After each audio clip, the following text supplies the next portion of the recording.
ছাত্র ছাত্রীরা অকাতরে মৃত্যুবরণ করেছে রাব্বুল আলামিন।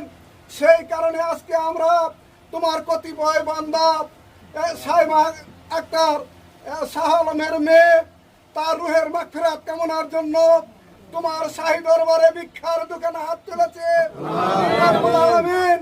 আজকে শাহ আলম অর্থাৎ সাইমার বাবা তোমার কাছে ভিক্ষার দুটি হাত তুলেছে। দুনিয়ার মধ্যে এমন কোন প্রবত নাই, এমন কোন বাসা নাই, এমন কোন আশ্বাসের বাড়ি নাই যে আজকে শাহ আলমের মনে কোন রকমের শান্তি পাইব। কিন্তু তারপরেও আল্লাহ আপনার হুকুম সে মেনে নিয়েছে। সে বলছে সে তোমার এই ফয়সালাকে মেনে নিয়েছে।